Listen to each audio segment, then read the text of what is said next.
Welcome to the Deep Specialization Podcast, the show where we blend focus, strategy, and client intimacy in order to scale and simplify our businesses and our lives. I'm your host, Corey Quinn. Let's jump into the show. Today, I'm joined by the owner of a law firm marketing agency out of Ann Arbor, Michigan. It's called The Modern Firm. The founder and owner's name is Brendan Chard. Welcome, Brendan. Hey, Corey. Thanks for having me on here. Brendan, thank you so much for coming on. I'm excited for our conversation. Can we kick things off by, would you share a little bit about yourself and about your agency? Yeah. Hey, so I'm a lifelong Ann Arbor resident, and I was raised by lawyers. And so I sort of found myself in this, very particular vertical. And I own an agency now that has grown to 17 people, and we serve solo and small law firms specifically all around the country and really be their sort of outsourced digital marketing department. Interesting. So much there. So you were raised by attorneys. What kind of law did they practice? So my dad did landlord tenant work, and he had just had pretty much a solo practice. And my mom, interestingly, ran Michigan's Institute for Continuing Legal Education. That is one of the most highly regarded, CLE organizations in the country. So it's a pretty serious operation. And it's under the umbrella of the University of Michigan, but it's kind of its own little thing with the 40 or 50 person staff, up and the lawyers do their thing. Beautiful. And so you were raised by these two attorneys. I, by the way, was raised by an attorney. My dad's an attorney. I almost went to law school. I took the LSAT and then I did fine, but I decided not to do that. Any temptation to follow in your parents' footsteps and becoming a lawyer? Yeah, no, not at all. Nope. But I didn't, but I apparently I couldn't get too far away from it, That's it. Yeah. Growing up around it, and then just me being me and wanting to solve problems, I saw lots of things that needed help. And it's funny, even my brother, he's law adjacent as well. He's a police officer out in Las Vegas as well. So we laws in the family in one way or another. Yeah, you're all dealing with the law in some form or fashion. That's fascinating. So could you tell us sort of the origin story? So I know that you've been at this for a while now. When did you start the agency? Yeah, I started over 20 years ago when I was in college at University of Michigan. It's kind of a hilarious start. I've always had a knack for fixing problems, troubleshooting, fixing tech, that sort of stuff. And that spun itself into a tech support company that I did on the side while I was in school. And the funny thing, it started with a law firm there, and I showed up to solve some problem with CD-ROM libraries. That was before pre-internet. It was like the research find law, would send you 80 CDs every month. And I had a lawyer who was trying to share that on his network, couldn't figure it out, had all these people in. It was a big frustration for him. And so he let me into, connection through my dad to try it out. And he said, Brendan, well, here's the problem. And here's the keys, lock up when you're done. I basically saying, I doubt you're going to fix this. And 20 minutes later, I saw the problem, fixed it, left him a bill for $20. And I was like, this is, like pizza money for the week. That was sort of where my brain was at the time. Sure. But it was accidentally one of the best marketing things I could have done. So he was so thrilled. He talked me up to all the other law firms in the building. I started doing their tech work. And then the internet came around, a couple of years later, and my IT client started asking me as their IT guy, can you make us a website? For a while, I was like, no, this internet thing's a fad. Definitely, Exactly. Yep. CD-ROMs is where it's at, man. Why would you do the internet? But, right. They kept asking, and I eventually said, well, this seems like something that should be done. So I, partnered with a friend in my dorm room even, and he was like, I'll sell them, you build them. And that's how our first ones got made. And then it's just sort of been growing, like every little iteration from there, to, Sure. Eventually being, full-time gig when I left college, and then just, again, kept on growing organically, eventually adding full suite of marketing services. And here we are. But so you've always been in the legal vertical, let's say. Yeah, in the early days, there was some dabbling with other small businesses in town. And a lot of that was just, it started off with law firms, but then they were connected with businesses. And like in 2000, nobody knew what a website was. Yeah. And so it was just like, well, who do you know? And so the businesses asked their lawyers, the lawyers said they used me. And so did that for a little while, but after about 4 years, definitely made like an affirmative choice to go all in on law. And then, sort of continued to refine the within that vertical from there. Sure. So what was happening in the business at the 4-year mark that led you to say, you know what, let's just focus here and let's try not to do business elsewhere? Yeah, a couple of things. One, there's some special things about working with lawyers in particular that were just like really good synergies for growing the business. I think that unlike other professions or even businesses, there's so much of a collegial and like helping atmosphere in the law that they're always networking and talking with each other. They might be on the same side of a deal or a case one day, they're on opposite sides the other day. They're meeting up at different functions for continuing ed or, bar functions. So there's just lots of like chatter, and we got a ton of, pre-Google and all that. It's just a lot of referral and, because they're talking to each other. There's also like in the legal, there's like that one-upsmanship too. Like, oh, he's got that website. I need that website, or, you got a new computer. Definitely exists. I'm familiar. So it was, that it was sort of more straightforward, and there was a clearer path for like marketing to that audience. And then also as we started doing more volume, it just made sense to start consolidating around like a single set of processes and, being able to hire people on with specific legal experience. So instead of like, one day you're on a muffler shop, the next day you're doing cupcakes, the next day you're doing a dentist, we could really start to build everything around this one group. That sounds like it was a pretty major milestone in the growth of your business 4 years in. What are some other milestones that has helped you to kind of level up and what I call 10X the business? Have there been some other milestones along the way?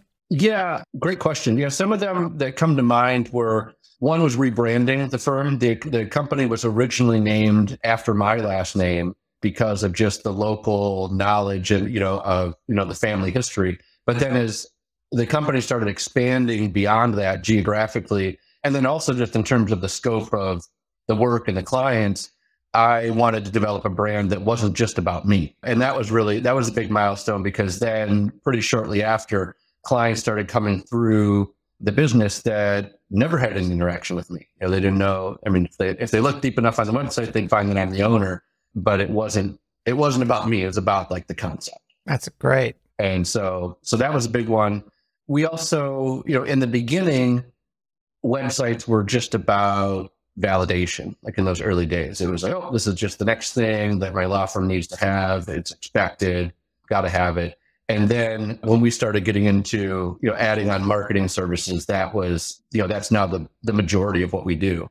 And that was a big shift as well for our clients to, start dipping their toes into that and then really see the potential for what they could do for growing their own businesses online. Yeah. And what about as a leader? I mean, you started off with a business partner. Is your business partner still with you in this agency, the one that started way back when you were in college? Yeah, correction. There was never a partner. It was always just me. I sort of used partner informally there. Got it. Okay. Lowercase p. We were two buds in the dorm. Got it. All right. Right. Making our pizza money. So no, I've always been the sole owner all the way through. And so you started off as yourself. Now you have 17 people. What were some of the growth milestones and some of the growth that you had to go through as a founder, operating independently and bringing people on? Like, how have you changed over the years? Yeah. Learning to let go is a big one. We sort of followed this model where we never took any financing or anything like that. It was always just sort of growing just sort of steadily and as needs with clients evolve. And we'd sort of grow in this stepping up model where get an idea, so say like making websites, and there wasn't, in the very early days, was not the volume to like hire full-time people. So I'd put together different groups of contractors and keep on growing. And then eventually, these 3 contractors, that adds up to, a person. So boom, hired a person and just keep on repeating that process. So it sort of gave us a way to like, especially in the early days, to really grow the team in a sensible way and not get too far out over your skis with expenses, and yeah, so that's sort of, how it grows. Forgetting back to if there's a second part to that question. Yeah, just other milestones along the way. Like, so you learned how to let go and bring in other sort of resources who could help to take on some of the work. Were there any other ideas or milestones come to mind as far as maybe how you lead people, how you manage the business, those type of things? Yeah, that's really starting to come into play much more now that we've gotten to the size and we're starting to have, like layers to the company. It was always so flat, in the earlier days, and it was just sort of, what's Brendan doing? So now, there's a lot more going into sort of figuring out who's accountable for what, and aligning everything up so that everybody sort of knows where the responsibilities lie. And we're doing a lot of training with people. Again, it used to be just sort of me and what's Brendan know and get that out of his head. And then now we're getting more and more formal training processes. So that's a big one. I learned something really early on when it came to hiring from somebody that I always considered a mentor, one of my early clients. And when I was asking her what her management style was, she said, well, I hire great people and I trust them to do what they do. And that has really served me very well, over the years.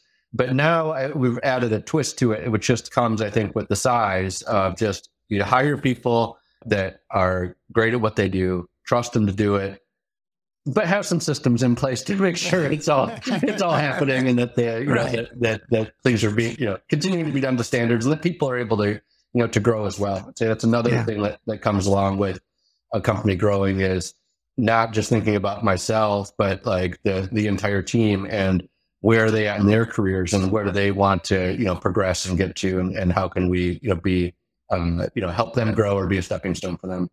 That's beautiful. So going back to the early days, when you were, sounds like you were locally focused, you had the relationship with the local law firms that you were building the agency around.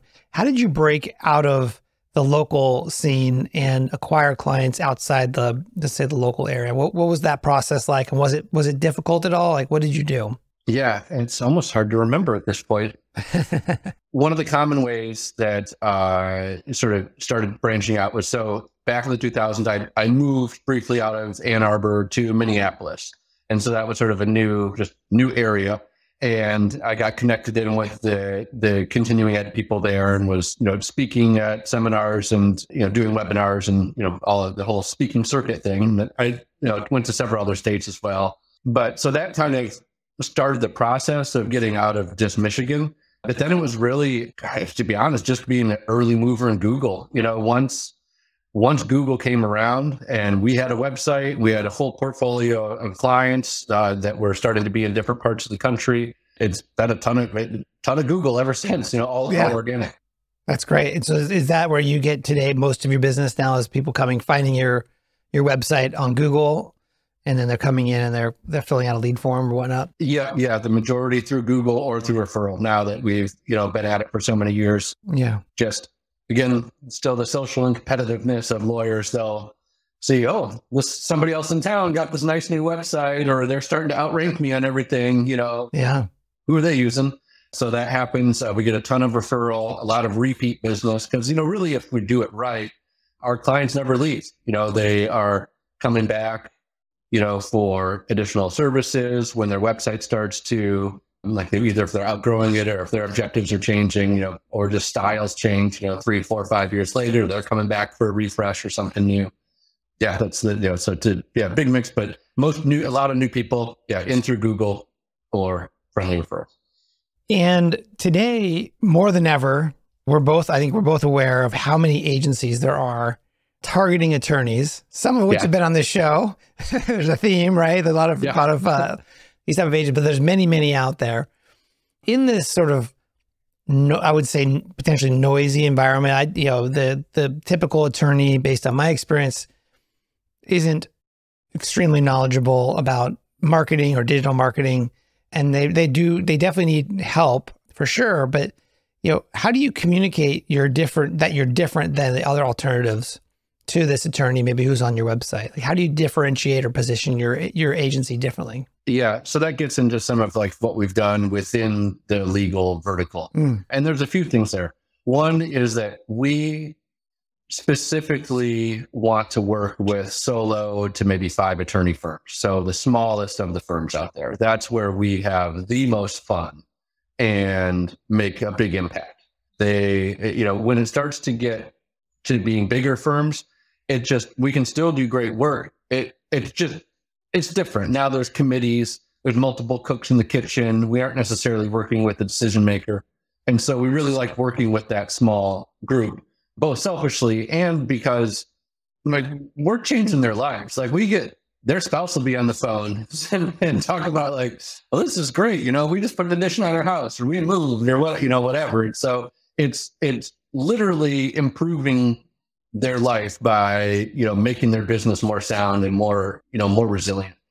And I think also we're really good storytellers. And so it's easier to draw out like the story and the brand and the unique reason why a solo or a small firm is in existence. Sure. Because they've taken a huge risk, you know, in doing this. And so I think that the joy that we have in working with it really comes through when we're talking with them. You know, we really get to know our clients. It's a true relationship. It's difficult to scale, but it's the way we like to do it. And I think that comes, I think that just comes through in the very first conversation they have with us, that they're working with people that feel it's the real deal. Agency owners, in 2024, do you want to finally escape founder-led sales? My book, Anyone, Not Everyone, gives you a unique solution to a big problem that digital agency owners face, serving too many types of clients. In my book, I guide you through my proven 5-step process, helping you to transform from a generalist to a vertical market specialist. The best part is the methods in this book are simple, authentic, and effective. It's been endorsed by well-known author Dr. Benjamin Hardy, legendary marketer Aaron Ross, positioning expert April Dunford, gifting expert John Rulin, as well as many leading agency owners and thought leaders. So whether you're a seasoned agency owner or just getting started out, my book, Anyone, Not Everyone, is your ultimate resource to unlock your agency's potential and scale revenue. The book launches in March, and the good news is that you can go to my website right now and sign up to be notified when it launches. You'll also get access to some early bonuses just by signing up to be notified today. Go to anyoneNotEveryone.com. That's anyoneNotEveryone.com. Now back to the show. I think in speaking with you, it's authentic. It's real. You do get joy out of serving this specific segment of the legal industry. But how do you convey that effectively on a website? Yeah, I'd say it's a lot of subtle things with the language in terms of how we try to convey that we understand where they're coming from. It's certainly in the display of our work. You know, when a small firm comes to us, they're going to see a lot of other small firms that are calling us home, for them. Yeah. So that it sort of starts building upon itself because we've been focused on that group for so long. But it's hard to convey, like that you really care. Yeah. But we do, and it comes through in a lot of subtle ways. Yeah. I would say also, I'm looking at your website right now. The headline is Website Design and Marketing for Small Firms. Mm-hmm. And that alone is a positioning statement. Yeah. If I'm a small law firm, typically I'm used to being ignored or, overlooked because a lot of agencies are chasing after the big PI firms and whatnot, right? And they're not necessarily dedicated to the solo or small practices. And just that headline alone, obviously more of the copy in the website reinforces all of that. Yeah. But that alone is differentiated, different, unique. And I think it's super interesting positioning. Yeah. There's no segment, there's no language or segment on our website or even a service offering for medium-sized firms or big firms. We're all in on the small firm. That's awesome. So as it relates to your growth, you mentioned you have 17 people. Do you have sales resources on the team, or are the sales coming through you these days? How do you manage closing new deals? Yeah, we have one main salesperson, and again, it's all inbound. So really, it's conversations with her, and her job is to really, it's not even to sell. It's all about like the fit. Connecting. Yeah, connect. Can we solve the problems they have? Are we a good fit for them? It's the way we do things, the way got to be compatible with what their expectations are. That's nice. And that's it. And we're interesting in that, like, we don't So yeah, there's no outbound sales force. There's no team of people sitting around whose job it is to just sell and then hand it off. The people involved in our sales are also, involved in some parts of the project itself. So I think that also gives, especially small firms who've been burned, that it's pretty common that we're getting somebody who's, had a poor experience with another agency. And they like knowing that, oh, okay, the person I'm talking to and developing this relationship is actually not leaving the room as soon as I sign up. Like they're going to be checking in and sort of involved along the way. Yeah. Yeah. What was the process like for hiring your first salesperson, and what was happening in the business when you realized, hey, we need to bring a dedicated resource here? Yeah. So Kristen, she's a person that she didn't even come on as a salesperson. She's worked through all parts of the company. It was hilarious. She came back in the days when we were like looking, putting ads on Craigslist to find people. That was the main job board at that point. So she'd been with me a long time, and has just sort of evolved through that, all the different stages of the company. And then really there was a time, at least now it was, 9 years ago, when my son was born, and I knew that we were going to be facing some medical challenges and that I had to be able to step away, from the company and couldn't have the sales going through me. And so that's when she took over sales for me at that point, and flying ever since. Great. That's a good success story for your first salesperson, in that, they don't always work out that well, the first one at least. Yeah. When it comes to hiring, do you find that you have to hire folks with people with a legal background, or does that not really play a role in your hiring process? It plays a pretty big role in certain parts of our hiring process. Okay. So for certain roles, like I'd say on the creative side, it's not as important.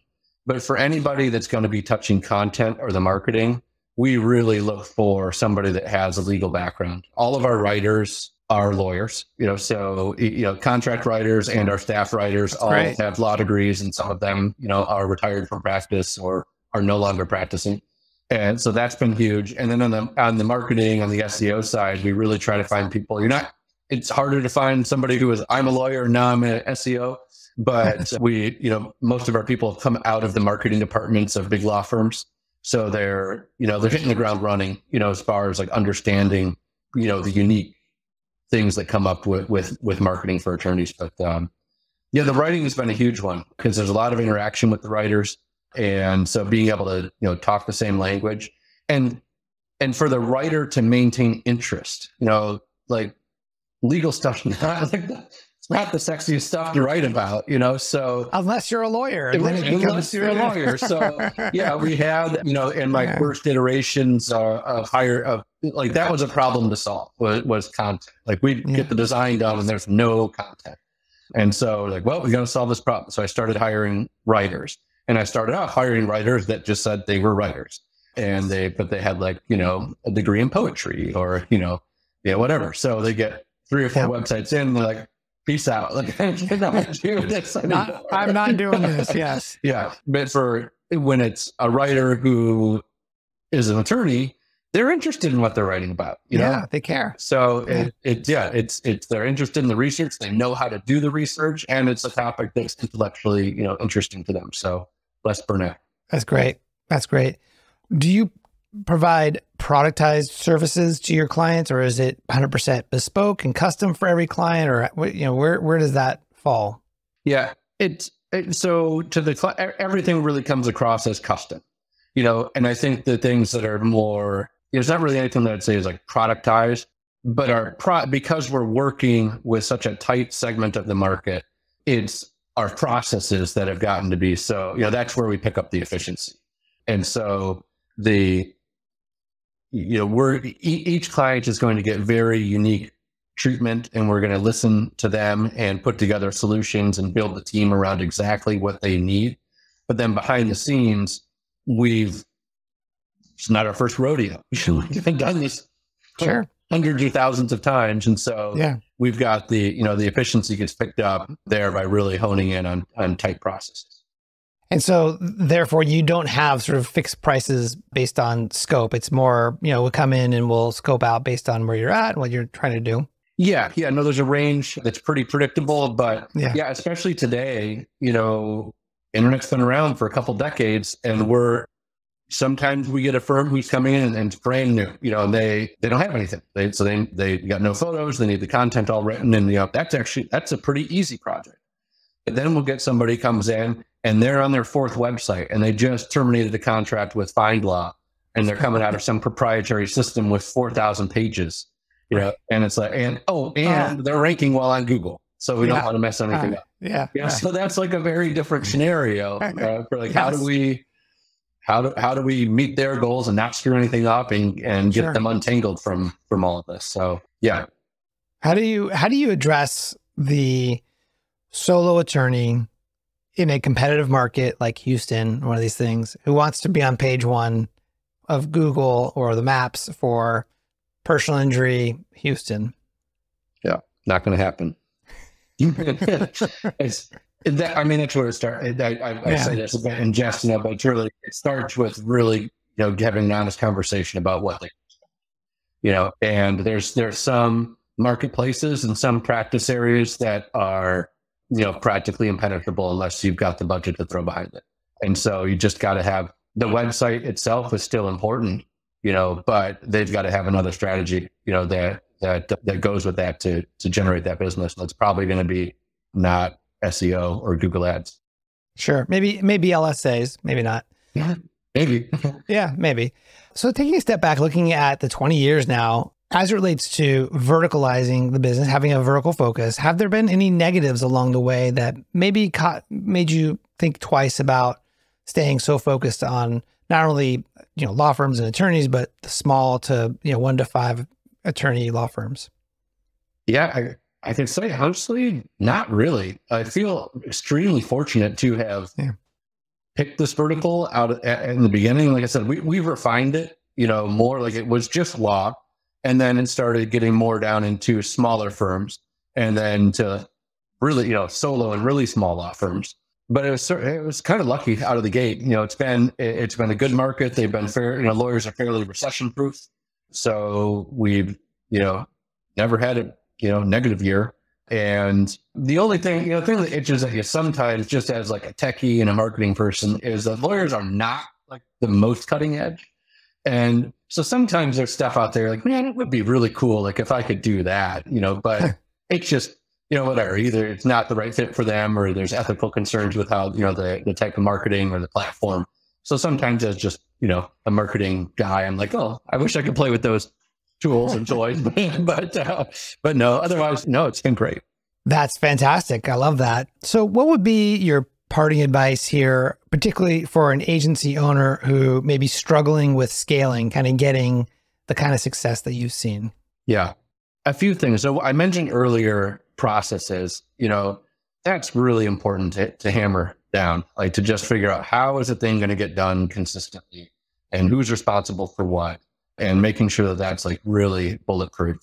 And to build on my point earlier of letting go, I think as an owner, and you're wearing so many hats, and ideally as your company grows and scales, you start taking those hats off and other people are doing those things.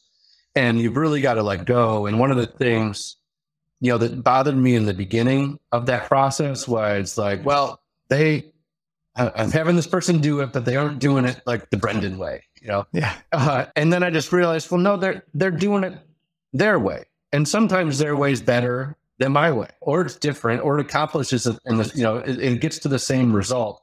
But having the realization that, like, look, our clients aren't talking to each other in that way. You of course have like a level of service that you want to deliver on, but how you get there can be different from client to client. We could do something with one client today and completely change the process tomorrow for another client, and they're not going to like compare notes. So you can really give yourself permission to try new stuff with pretty little risk. You gotta let it go, which is hard for others sometimes. What was was there any one thing that when you finally let it go, it had a sort of an interesting impact on the business? Was there any thing you were holding on to that once you did let go, it had a massive impact? Actually, you mentioned sales earlier. Sales was a huge one, because I was just so familiar with everything, but I wasn't, Yeah. Right? Yeah. But it allowed, having me not do the sales allowed somebody to be more objective with it, and do a better job of signing on the clients that were the right for us, right for us, negotiating better, it was interesting to see, the sales really come off my plate. Yeah, that was a big one. Yeah. And would you like, obviously you brought this person up through the organization. Sounds like she sat in a lot of different seats along the way. Mm-hmm. And that transition to a sales role was sort of natural. Maybe she needed to pick up some skills potentially, because you're not a hard selling kind of organization, but, right. But still, would that be a route if you were advising an agency to bring on their first salesperson, maybe to look for someone from within that has sort of the aptitude for that? Oh, potentially. Sure. I mean, I guess it depends on the agency, but yeah, I think especially if it's like a complicated sale, there's websites, online marketing. It's pretty like technical and sophisticated stuff. The person has to have a lot of knowledge. And so if they have to come up from within and have picked up a lot of that stuff, and especially, then also really absorb like the ethos, culture of the organization, then, you want somebody ideally to be thinking more about, than just, I got to get the sale, and right. And really what happens after the sale? Right. Right. Beautiful. All right. My last question for you is, what's your motivation? Two things, and it's sort of interrelated. I think about how to be helpful and how to save time. That's like a huge motivator for me. And that's why I've mentioned processes before, but it's something I think about with our clients a lot and with our team. Time's just like the only thing we don't get more of. And so I think, try to think very flexibly about, how our work gets done and prioritizing times when people, I'll say like creative folks, they might not be able to turn on the creative juices on a strict 9 to 5 schedule. So thinking more flexibly about like when work gets done, has really, sort of, been a helpful and sort of strategic thing for, being more efficient and more, better use of your time. And then same with our clients. Everything we're doing is about trying to take stuff off their plate so they can do more of what they want. And so that's saving time is a big one. Being helpful and saving time. I love that. I think, the more we could all get better at creating the same or better results in less time is definitely a big value add in today's world. So that is awesome. Brendan, thank you so much for coming on. Where can people reach out to you if they maybe want to ask a follow-up question? Yeah, sure. So people can find me, and us at themodernfirm.com. And we have a team page. My email's right there. Anybody can just shoot me an email and go right to my inbox. That's probably, I'm on LinkedIn. I don't do much. I have my qualms about social. So but I'm on LinkedIn too, so you can find me there as well. But yeah. Sure. Sounds like the website's a great direct line to you. We'll make sure we put that in the show notes. Got it. All right. Thanks so much for joining, Brendan. Yeah. Thanks, Corey. It's a pleasure. That's it for today. I'm Corey Quinn, and I hope you join me again next time on the Deep Specialization Podcast. If you received value from this show, please go to Apple Podcasts and leave us a review. Thanks, and we'll see you soon.